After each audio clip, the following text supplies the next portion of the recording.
And they said we would be in full panic, but for two things. And the first thing that they said was something called the EU Digital Services Act.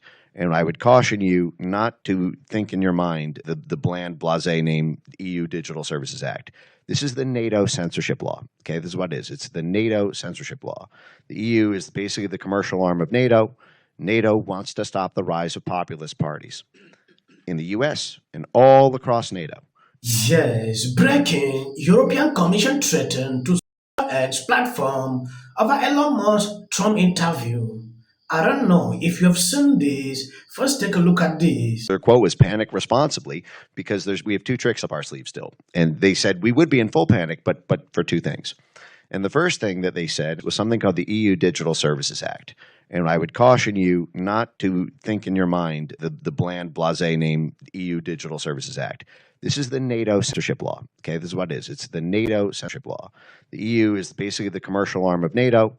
NATO wants to stop the rise of populist parties in the US and all across NATO, in the UK, in France, in Italy, in Spain, in Greece, in everywhere that there's an election here and there's a populist party on the ballot, whether that's from the right or the left. They went after Jeremy Corbyn for being left-wing anti-NATO. It's just that left-wing populists have not had as much electoral success and don't pose as much of a threat there. But this NATO law is very nasty because what it does is it goes beyond the simple speech laws that Europe have, and it imposes a new standard about disinformation. So it's creating a new industry for disinformation compliance. Now, the EU is a larger market than the United States. There's 550 million people in the EU. You cannot be a multinational tech platform without having access to the EU market. U.S. companies operating in Europe are going to have to cooperate with this disinformation law. Now, we know the people behind this are the same people who constructed the electorship apparatus in 2020. So, for example, NewsGuard has partnered with the EU for doing the rules making on this. So they basically cited two things. They said, thankfully, this new native law is going to force, no matter what Elon wants to do, he's going to have to play ball. He's going to have to play ball with this new law, and he's going to have to put in place the sense measures that NATO rolls out around information. So no matter what, he's going to have to play ball with us. But we're still waiting for the final rules on that. The law has been passed. It will come into effect before 2024. It's hard to pierce, in advance of that. And then the second thing that they cited was the role of states, and that's both, on state elect information sent through the state Secretary of State's offices, which are a major Soros project, I should add, and then also through these new state mandated laws around media literacy. Yes, when you take a look at what is going on, it is extremely disturbing to see how these people are struggling to interfere into things happening in the United States. It is concerning.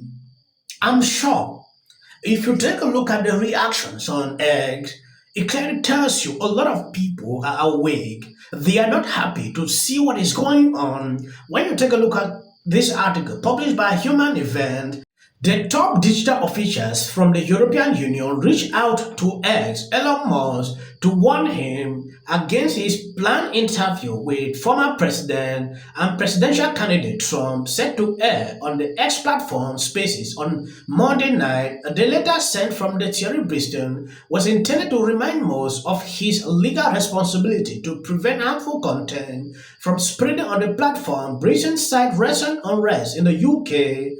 Okay, I didn't want to talk about anything linking to the UA before we even go into that. But take a look at this. Donald Trump has been back to Twitter for like 4 hours this morning, and he has just been like every 15 minutes, post after post. Here's Kamala. Here's our new video, Trump.com. They're having a space tonight. He retweeted a space tonight.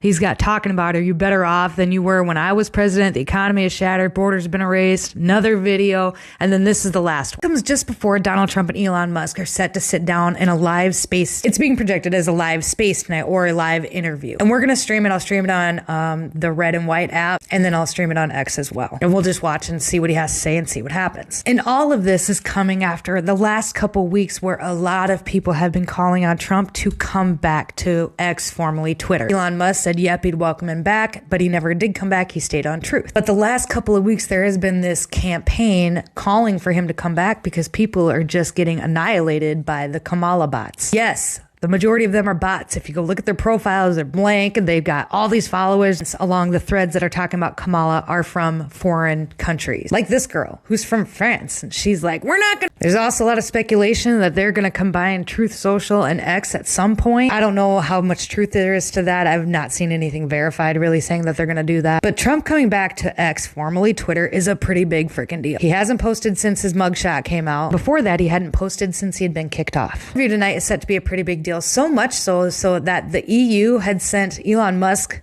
a certified letter saying they were going to, let me grab it. It starts off addressing something that had happened last week where the United Kingdom came in and they were threatening to shut down Elon Musk because he was allowing the videos and stuff of the riots that were happening in the UK to go on. And now they're basically saying the same thing about misinformation and about having Trump on, and how since people in the UK have access to that interview, they want him to take the steps that they feel is necessary in order to combat misinformation. Talk about how their obligations apply without the exception of like X's obligations. Yes, ex-CEO Linda responded to the letter saying this is an unprecedented attempt to stretch a law intended to apply in Europe to political activists in the US. It also patronized European citizens, suggesting they are incapable of listening to our conversations and drawing their own conclusions. Another thing I really hate about those far left types is they hate me because I won't hate someone else.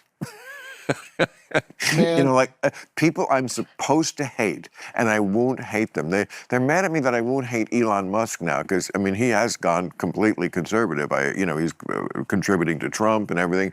But no, I'm sorry, I don't hate him, and I will never hate him.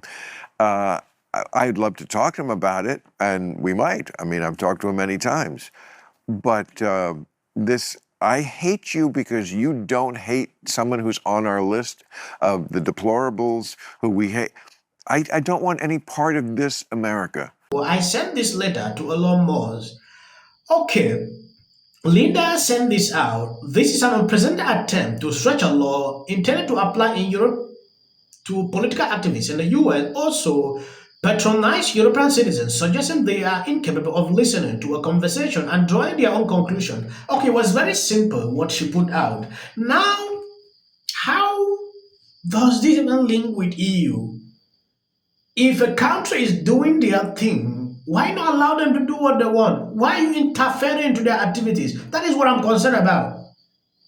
EU should not be able to say anything relating to the US. US has different laws. They also have different laws. Don't tell, okay, if you don't want it, block all citizens not to see it. After a day, then you can bring back eggs to your countries. That is simple. If you want to follow through, therefore means even such an event will never take place in your own country. It is insane, right? When I look at people imposing this kind of laws, it is insane, totally.